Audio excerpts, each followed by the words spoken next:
Saludos amigos de Metro Puerto Rico, bienvenidos al mediodía con Metro. Les acompaña Yola Virella y les deseo buen provecho a todos aquellos de ustedes que ya están en su break de almuerzo. Y estamos retomando esta iniciativa, estas entrevistas al mediodía para acompañarles en su periodo, ¿verdad?, de descanso con información importante para ustedes. Y hoy queremos hablar sobre el próximo ciclo de llenar la planilla de contribuciones, porque hay unos cambios, hay unos beneficios que usted va a poder solicitar, algunos de ustedes. Para hablarnos de esto tenemos a la distancia al secretario de Hacienda, Francisco Párez. Bienvenido, secretario. Saludos a Yola, gracias por la oportunidad y saludos a todos los que nos sintonizan hoy. Secretario, estamos en Navidades, pero ya estamos pensando en 2022, qué cosas hay que hacer. El periodo de llenar la planilla es bien, ¿verdad?, bastante al inicio del año. Y este año entiendo que hay dos cambios que van a beneficiar a la gente, lo que es el Child Tax Credit y lo del crédito al trabajo. Quisiera que nos explique bien de qué se trata. Sí, mira, hay dos programas, hay varios adicionales, ¿verdad?, que lo hablaremos a lo largo de la entrevista, pero hay dos programas principales que van a ser multimillonarios. Cuando hablamos de multimillonarios, es que probablemente entre los dos pues se alcance a la cifra de más de $2 billones aproximadamente, distribuidos en los sectores productivos del país y también los sectores más vulnerables. Uno de ellos es el crédito por trabajo, que estuvo, ¿verdad?, fue bastante discutido en la palestra pública, una legislación local que se nutre de fondos federales, y básicamente es un crédito que se radica con planilla que pudiese llegar hasta la cantidad de $6,500 para aquellas personas que trabajan, ya sea en su carácter de asalariado o cuenta propista, y que generen ingresos por debajo de los $38,000. ¿Cómo opera el crédito? Yo lo traigo, ¿verdad?, o lo resumo.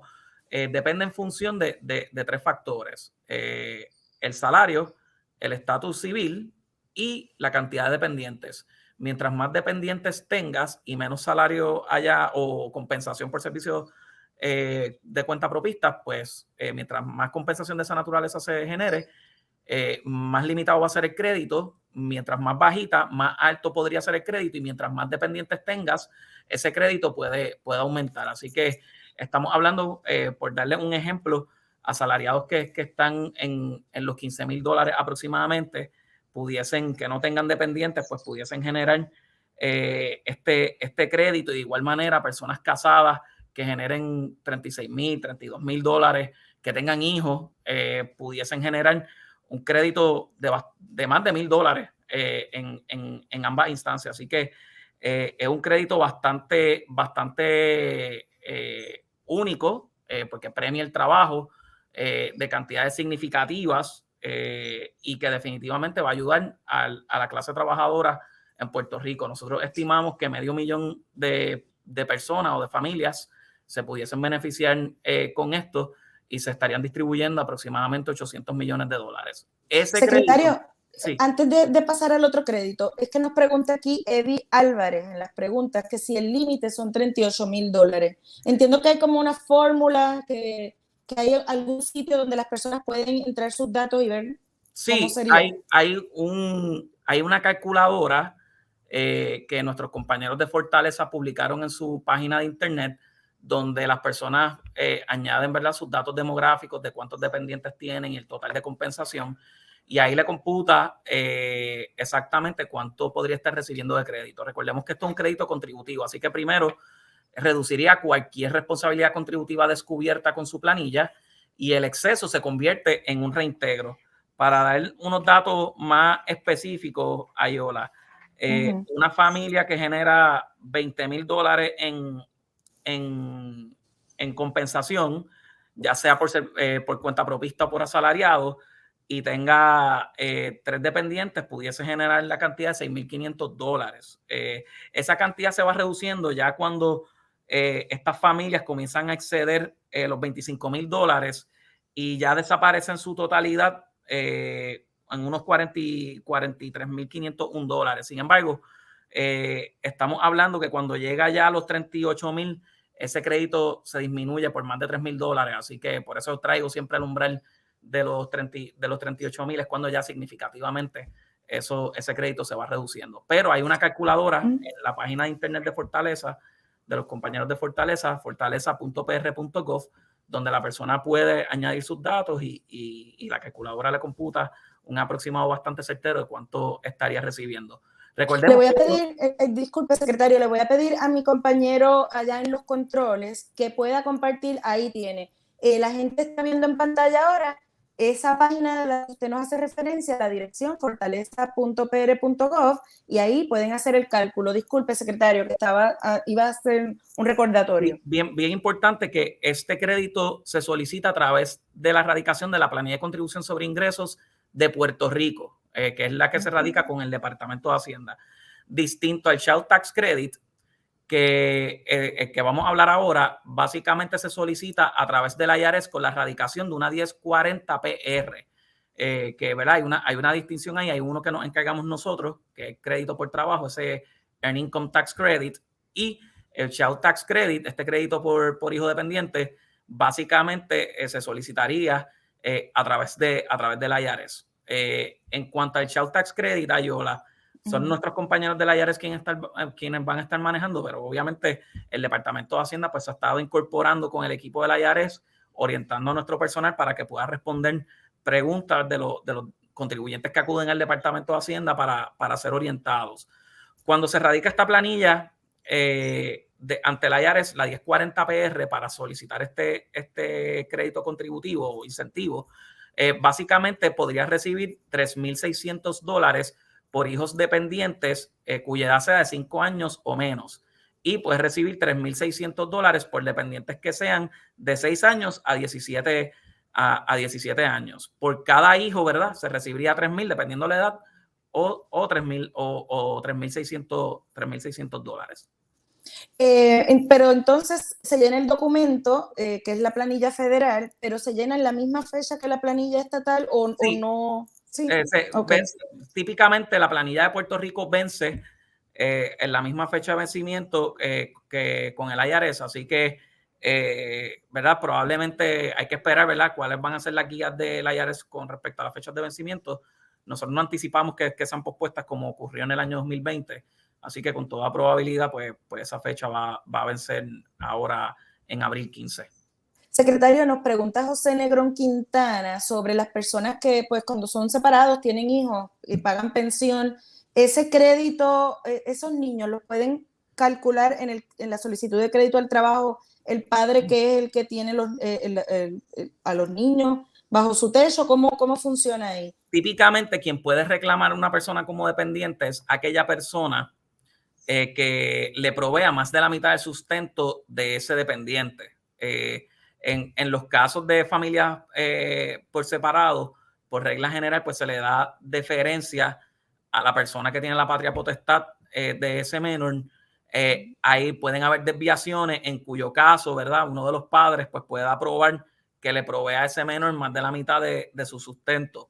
Por regla general, esto requiere, ¿verdad?, una coordinación entre ambas partes, porque se tiene que sumar la cantidad de sustento que se le provee a ese menor, lo que provee el papá y lo que provee la otra parte, mamá o papá, y en ese caso, ¿verdad?, se hace el cómputo y el que le provea más de la mitad es quien en teoría pudiese reclamar este crédito contributivo.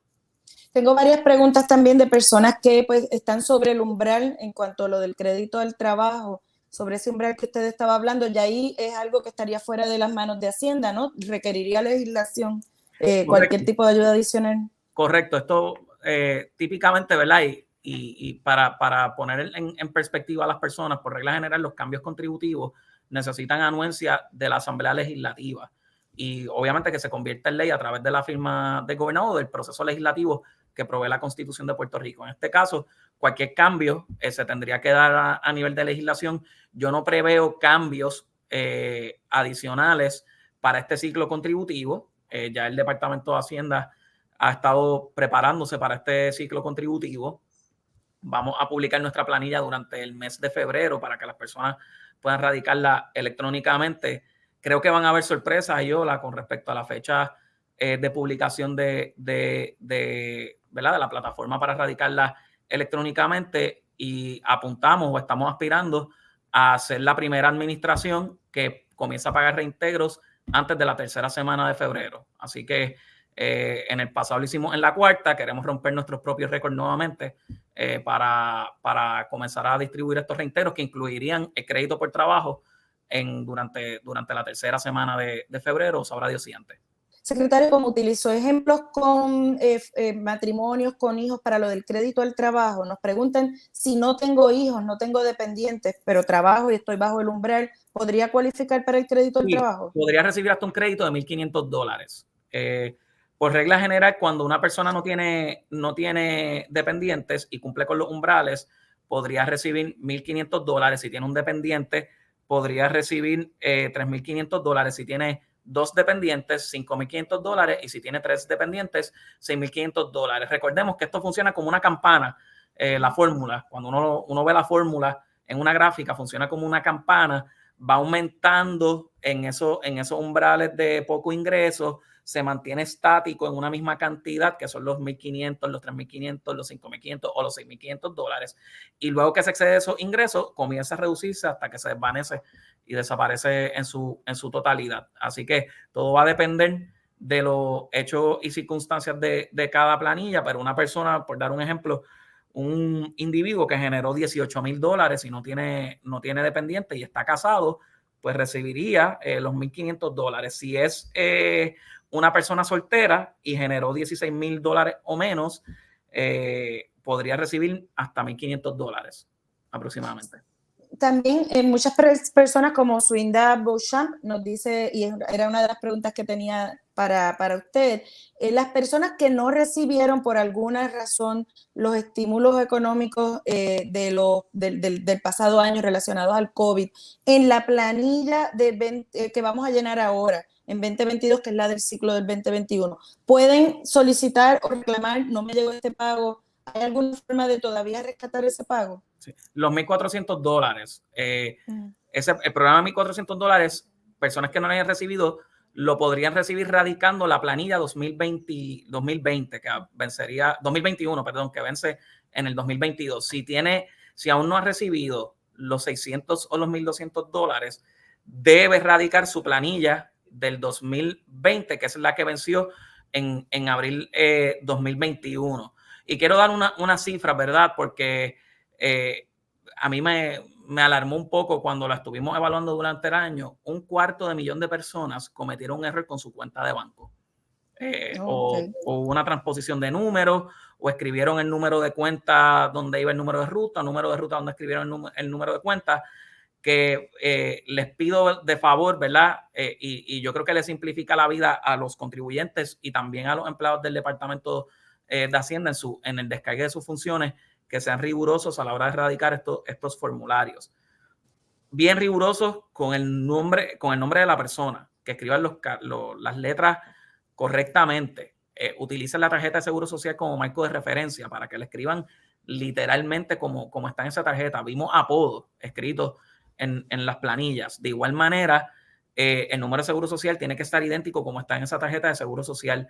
Cuando vaya a escribir su número de cuenta bancaria y su número de ruta, verifícalo en varias ocasiones. Esto va en beneficio de todos, ¿verdad? Que nosotros podamos hacer nuestro trabajo más rápido y que las personas puedan recibir los incentivos y los reintegros de manera mucho más rápida. Estas personas, este 250,000 de personas, durante el año 2020 y 2021 fueron notificadas por el departamento, se le habilitó un enlace en esa comunicación directa a esos contribuyentes para que actualizaran sus cuentas de banco, pero definitivamente se complica un poco, ¿verdad?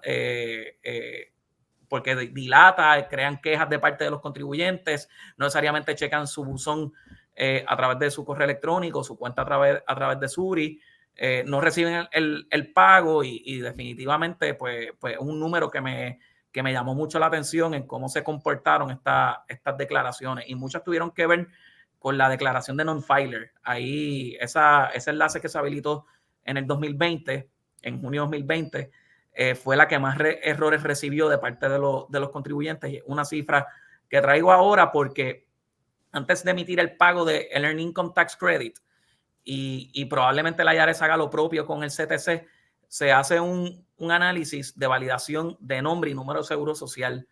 y esto es un sistema automatizado. Aquí no hay gris. O cuadra con lo que dice la Administración de Seguro Social o no cuadra.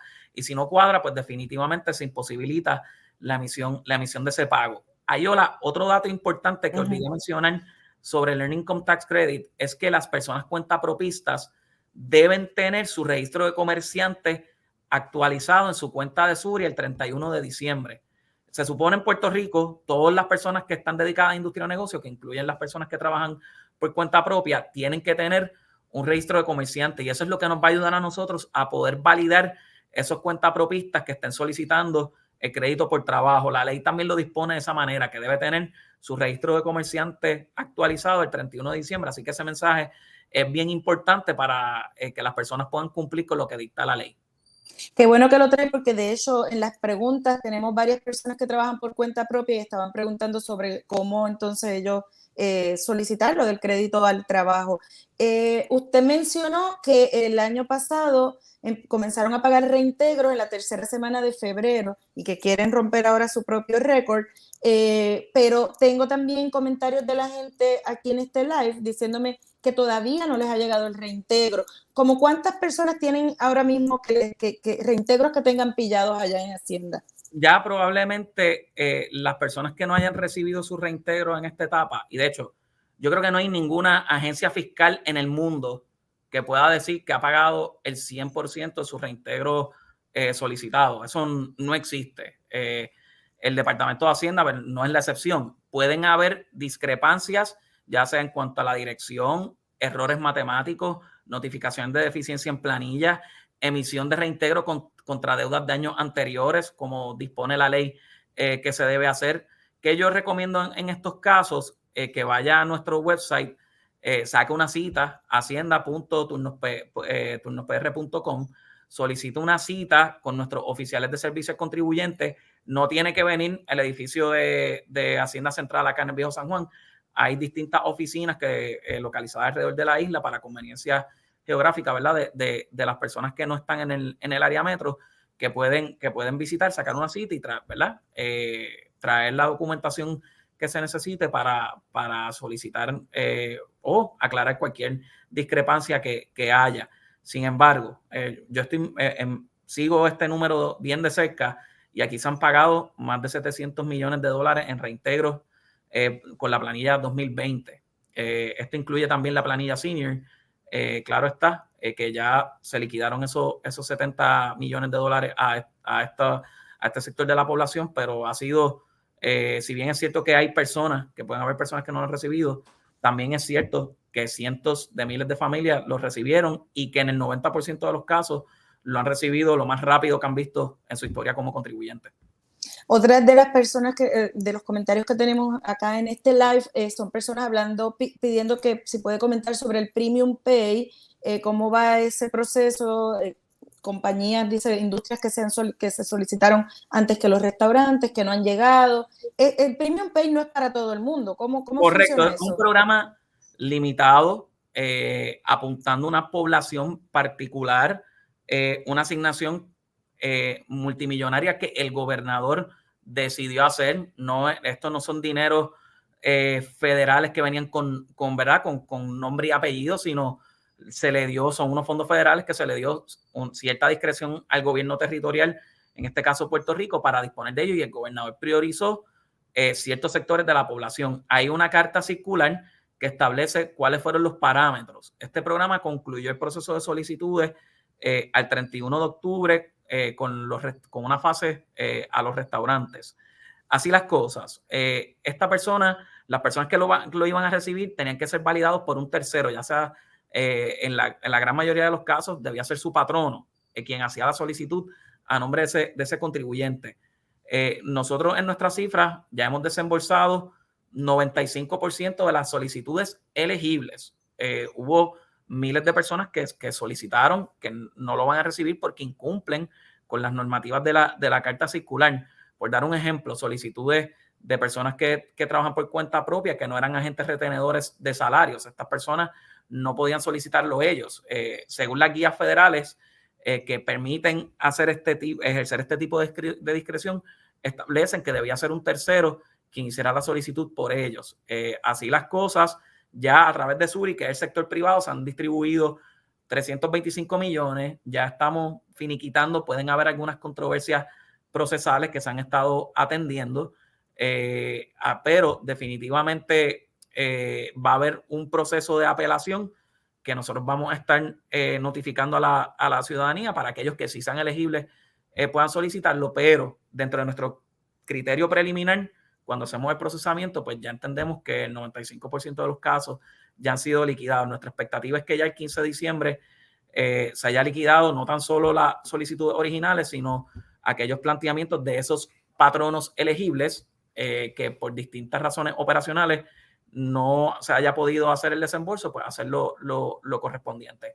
Personas, he visto muchas quejas de personas que básicamente sus compañeros de trabajo lo recibieron y ellos no. ¿Qué yo haría si fuera esa persona? Primero, validaría con mi patrono que en efecto él me haya solicitado a mí. Si así lo hizo, probablemente hubo un error con su número de cuenta de banco, que esto lo hemos visto mucho.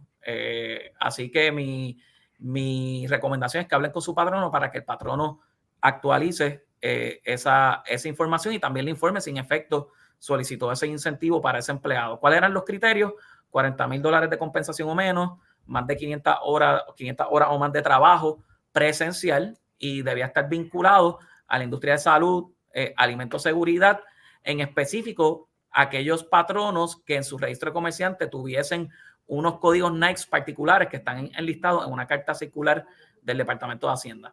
Importante que las personas nos preguntan, ¿quién hace la solicitud es el patrono? Yo, individuo, no puedo hacerla. Correcto, yo no puedo hacerme una solicitud para mí mismo. Eso dentro de las guías establecidas por el IRS, por el Tesoro Federal, está básicamente impedido por hacerlo así. Debía ser el patrono que lo solicitara por esta persona. Nosotros vimos solicitudes, no son la mayoría, porque cuando estamos hablando de que se le han pagado a más de 170,000 personas, después definitivamente deja saber que son una minoría, pero ciertamente cuando se ven los comentarios en las redes, pues se ven, ¿verdad? Que pueden ser personas que en efecto no sean elegibles. Nosotros hemos estado haciendo sesiones a través de Twitter, utilizando la nueva plataforma de Spaces, aclarando, ¿verdad? De manera recurrente los hallazgos de este Premium Pay. Creo que ya la semana que viene nuevamente me sentaré para darle los datos ya preliminares de cara a lo que va a ser el cierre de este programa y su proceso de apelación el 15 de diciembre, como, ¿verdad?, me instruyó el señor gobernador. Bueno, hay muchas preguntas que ya han sido contestadas, así que los invito a que luego repasen este live que queda grabado en nuestra plataforma. No quería desaprovechar que lo tenemos para preguntarle dos asuntos adicionales. El 2022, además de todos estos programas para el contribuyente, debe ser un año también de mucho trabajo para Hacienda. Entiendo que habían unas conversaciones con el Tesoro Federal en términos de lo que son los programas, ¿verdad?, de incentivos contributivos a corporaciones. ¿Cómo van esos diálogos? Bueno, básicamente estamos hablando de la ley 154, a lo que debe migrar ese arbitrio. Hablamos con el Tesoro ya casi a diario. El Tesoro va a hacer unas modificaciones a sus reglamentos para darle al Departamento de Hacienda y a los contribuyentes en Puerto Rico que se podrían ver afectados un espacio para transicionar a lo que sería un régimen de contribución sobre ingresos. De igual manera, ya involucraron al IRS para delimitar un marco administrativo de cómo se puede dar esa transición sin que afecte sus determinaciones de política pública. De igual manera, el Build Back Better Act, este proyecto de ley que ya pasó a aprobación de la Cámara, provee unos mecanismos que, ¿verdad?, el Departamento de Hacienda y el mismo gobierno de Puerto Rico entienden que podrían ayudar mucho a mantener estas entidades que se podrían ver afectadas en Puerto Rico haciendo negocios. Así que definitivamente nos sentimos positivos de que podremos lograr una transición que sea transparente en términos contributivos para estas entidades en Puerto Rico, que esa contribución que se cobre sea acreditable a nivel federal. Es uno de los parámetros fundamentales que queremos lograr con todo esto. Ha sido un ejercicio bastante complejo, pero entendemos que con estos desarrollos legislativos de convertirse en ley, definitivamente simplifican un poco este ejercicio. De igual manera, se necesitan unos planes de distribución para el crédito por trabajo. Hay otros créditos que se van a poder solicitar en la planilla que requieren unas aprobaciones entre el Departamento de Hacienda y el gobierno federal, particularmente la IRS. Hay un SIC, Leave and Family Leave, que es solo para cuenta propista, un crédito que se va a solicitar a través de la planilla de contribución sobre ingresos de Puerto Rico para aquellos cuentapropistas que tuvieron que tomar tiempo de sus licencias, por llamarle de alguna manera, que no pudieron trabajar, ya sea, ¿verdad?, por estar en enfermedad o por este proceso de COVID-19. De igual manera, está el American Opportunity Tax Credit, que es un crédito para aquellas personas que sean estudiantes universitarios en sus primeros 4 años de estudio universitarios o que sean dependientes de un contribuyente. Estas personas pudiesen solicitar un crédito contributivo que puede llegar hasta $2,000. Este crédito se ha solicitado históricamente con el Departamento de Hacienda. Nuevamente este año 2021 se va a poder reclamar. Y obviamente lo que hablamos anteriormente, aquellas personas que no recibieron los $1,400 van a tener un último turno al bate a través de la radicación de la planilla 2021, que debe vencer en o antes de 15 de abril. Nuestro compromiso, obviamente, es procesar estas planillas lo más rápido posible. Esto requiere una comunicación con el IRS, un andamiaje tecnológico que nos estamos preparando. Puede tomar un poco más de tiempo que una planilla que es solo devolverle la sobreretención de salario. Claro está que hay que poner también las personas en contexto. El año pasado, pues tal vez era una persona asalariada que solo recibió un reintegro, digamos, de $300, que era el exceso de la retención. Este año pudiese aplicar a varios de estos créditos. Requiere un proceso de validación adicional. No se desespere si, ¿verdad?, toma un poco más de tiempo hacer ese pago de su planilla. Definitivamente, pues un proceso un poco más complejo que el procesamiento del año anterior, pero nuestro compromiso es pagar a la brevedad posible y estaremos bien pendientes a través, ¿verdad?, de nuestros buzones en Suri, de las redes sociales, sobre la retroalimentación que nos estén dando los contribuyentes sobre este ciclo contributivo. Entendemos que va a ser uno histórico y que va a ser uno positivo para todos los contribuyentes. Secretario, y en el 2022, si finalmente se aprueba el plan de ajuste a la deuda, ¿estamos listos para comenzar a pagar esa deuda? Sí, este ha sido un proceso de años donde el gobierno de Puerto Rico se ha estado preparando para lo que va a ser un plan de renegociación de la deuda, donde se reestructure esos compromisos del gobierno de Puerto Rico y se puedan desembolsar. Nuestra posición es que en términos económicos, definitivamente el plan de ajuste se acomoda, ¿verdad?, a nuestras proyecciones. Obviamente hay unas variables, los fondos de Medicaid y de igual manera los fondos que se pueden capturar de esa transición de ley 154, un régimen de contribución sobre ingresos. Una vez se aclare el asunto de Medicaid y de igual manera podamos transicionar del arbitrio a la contribución sobre ingresos, yo anticipo que de ser responsable fiscalmente, de mantener ese control en cuanto a los desembolsos del gobierno de Puerto Rico, hay que lograr la digitalización del manejo de las finanzas públicas del gobierno de Puerto Rico para poder tomar mejores decisiones gerenciales de cara al futuro, pero definitivamente algo que se puede cumplir es fundamental para salir de la quiebra. Esta renegociación es fundamental y entendemos que en principios económicos, pues el gobierno de Puerto Rico podría cumplir. En cuanto a ese pago inicial, ya el Departamento de Hacienda se encuentra trabajando con el equipo fiscal del gobierno de Puerto Rico, llámese la OGP y la FAF, en anticipo, ¿verdad?, de poder lograr hacer estos pagos como corresponden. Y gran parte de esto se debe a esos logros a nivel de recaudo que ha tenido el Departamento de Hacienda. Para darle una cifra, a este año fiscal, pues se ha recaudado 354 millones por encima de la proyección. Vi una nota a nivel de los medios donde señalaban que se había recaudado por debajo al año pasado.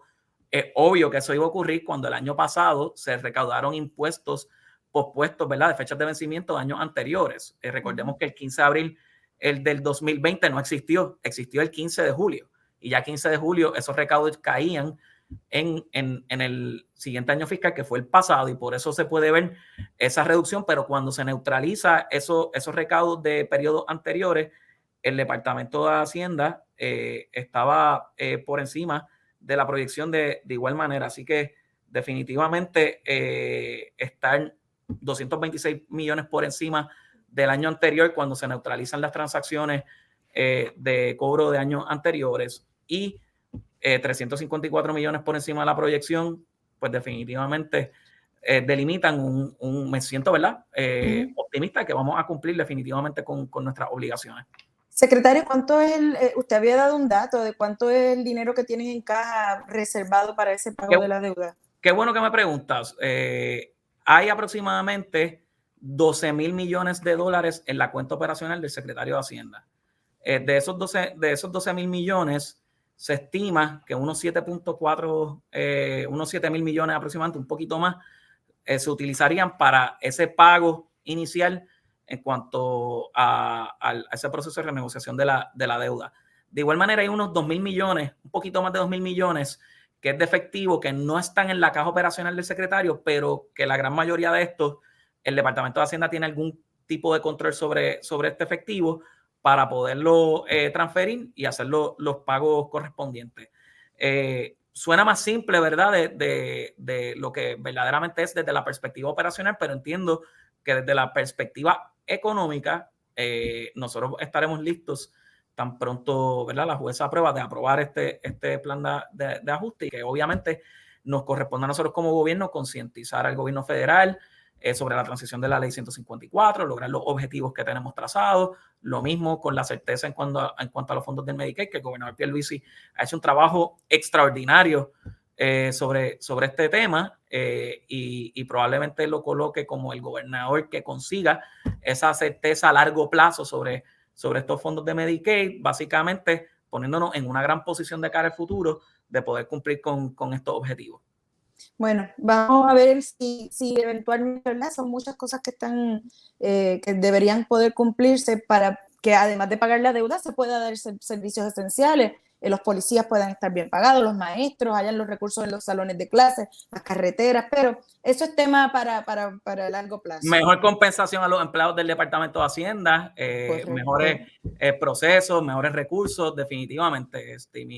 Mi llamado, ¿verdad?, a la Junta de Supervisión Fiscal es sobre esto, y a las personas que pueden tomar decisiones en el proceso presupuestario. El gobernador está alineado conmigo, y yo estoy alineado con él sobre este tema, que es básicamente el plan de retribución uniforme que el gobernador ha defendido. El IRS se le está haciendo una inyección de 800 millones de dólares. El gobierno federal le está haciendo una inyección de 800 millones de dólares al IRS. Y definitivamente hay que mirar ese modelo y los dividendos que le va a estar pagando el gobierno federal a nivel de recaudos, y se debería observar con detenimiento. Yo lo llevo diciendo, el Departamento de Hacienda ha hecho un trabajo extraordinario en los pasados 5 años, un proceso de digitalización y de cambio que han beneficiado a la gran mayoría de los puertorriqueños. No ha beneficiado tanto a los que toman riesgo en su planilla, que ahora no se sienten tan incentivados hacia hacerlo, y los datos están ahí, pero definitivamente hay mucho camino que podemos recorrer y mucho que podemos mejorar. Necesitamos gente, necesitamos mejores recursos, y eso cuesta. Necesitamos poder proveerles mejor adiestramiento, habilitarlos a esa nueva tecnología. Necesitamos transicionar esa memoria institucional de muchos empleados que están próximos a retirarse en una camada de profesionales más jóvenes que puedan darle continuidad a esta operación. Para darle una cifra a los que nos están sintonizando, y disculpa, Mayo, la verdad que dale.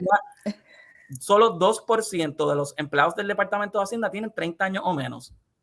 2%. Okay. Y eso básicamente deja saber a mediano y largo plazo el riesgo que podría haber por no tener la visión, particularmente a nivel de la Junta, que se me ha hecho bien complicado. Sí, ese es el attrition, ¿no? El que se retira, se congela. ¿Y cuánto es el salario de un trabajador promedio en el Departamento de Hacienda, secretario? En promedio como unos $2,000, $2,500, pero eso es contando también los ejecutivos y los que más tiempo llevan. Pero las personas que hacen trabajo de campo, definitivamente muchos de ellos, la gran mayoría, rondan entre los $1,300, $1,500.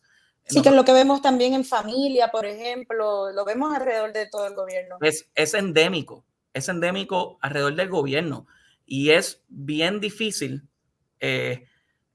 hablar de transformación de servicios gubernamentales cuando no se adapta las compensaciones a lo que se trae a nivel del sector privado. Yo he estado escuchando, ¿verdad? Esa inyección que han hecho a nivel del IRS y sentándome a hablar con el IRS sobre sus planes futuros y realmente son bien ambiciosos y no te voy a mentir, me da una profunda tristeza que en Puerto Rico no tengamos esa misma discusión y el presidente Biden no forzó otras agencias a hacer cortes como han tratado de hacer cuando he traído este tema a discusión con la Junta de Supervisión Fiscal. Básicamente obligan a otras políticas de austeridad sobre otras agencias para hablar de lo que para mí es sentido común, que es que se debe mejorar a la gente acá en el Departamento de Hacienda, se debe mejorar las escalas salariales, no se debe ser tímido sobre esto, debemos ser ambiciosos porque al final del día, este es nuestro centro de ventas. Si la gente quiere tener ventas en una compañía, tiene que invertir en su departamento de ventas, punto.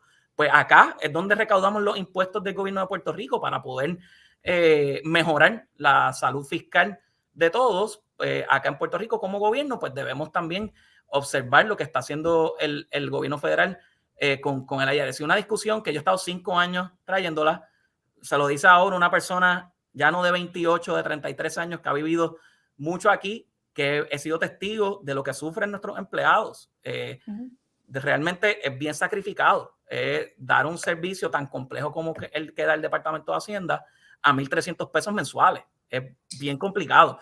Y obviamente estamos haciendo unos cambios a nivel de fiscalización que se han visto, los casos que se han traído a la palestra pública son mucho más complejos y sofisticados que lo que hemos visto en el pasado y yo desearía poderle traer a la ciudadanía más casos como estos para lograr un sistema contributivo más equitativo, pero lastimosamente la carencia de recursos, no tan solo en el Departamento de Hacienda, también se ve a nivel de los fiscales en el Departamento de Justicia, que es un componente importante en cuanto a los casos de evasión y definitivamente tanto el Departamento de Justicia, esa división de delitos económicos, como el área de inteligencia y fraude contributivo en Hacienda y el área de renta interna están haciendo milagros y no se debería gobernar esperando milagros. Secretaria, y hablando de los evasores contributivos, ¿ya aparecieron los 2 carros de lujo de este caso que fue tan público o no? ¿Nunca aparecieron? Presentaron el Ministerio Público presentó unos cargos adicionales por no cumplir con una orden de embargo de parte del Departamento de Hacienda y esto será, ¿verdad?, parte de los asuntos que se discutirán en el caso a nivel criminal y el Departamento de Hacienda pues marcó una nueva página en la historia contributiva de Puerto Rico donde no nos sentamos a ser testigos de elevación contributiva y tomamos acciones administrativas sobre este punto. En el pasado se referían estos casos y básicamente el Departamento de Hacienda observaba y en muy pocas instancias lograba recaudar o que esta persona tuviese el evasor contributivo ya declarado culpable, tuviese alguna implicación económica que pues, para nosotros suena como sentido común, ¿verdad? Que los evasores paguen lo que les corresponde. Y ahora con este cambio de enfoque, utilizando bastante similar lo que el IRS ha hecho a nivel federal, pues definitivamente va a llevar un mensaje y se está viendo. Yo anticipo un buen 15 de abril. Van a haber muchos que tomaban riesgos que no lo van a hacer. Saben que están siendo observados y que hay un cambio en enfoque y es uno persiguiendo una mayor equidad contributiva. Secretario, quiero agradecerle, ¿verdad?, que haya dispuesto del tiempo para conversar con nosotros un poco más extendido de lo que es este espacio al mediodía, pero muchas preguntas. Las personas que nos están haciendo preguntas, incluso un poco inquietos de que esta reportera no hace las preguntas, se hicieron al principio. Ahora cuando culminemos pueden volver y queda ese archivo ahí para que ustedes puedan orientarse sobre el crédito al trabajo, el Child Tax Credit, el Premium Pay, qué pasó si no me llegó el incentivo de los estímulos económicos, todo eso está en el video, así que pueden revisarlo. Muchas gracias, secretario. Gracias, Yoli, gracias por los minutos que me diste para poder concientizar a la ciudadanía de los retos que enfrentan nuestros empleados del Departamento de Hacienda. Yo creo que la gran mayoría de ellos son héroes nacionales, literal. Bueno, pues buen provecho a usted, buen provecho a todas las personas que están almorzando a esta hora y mañana regresamos con otro al mediodía con Metro.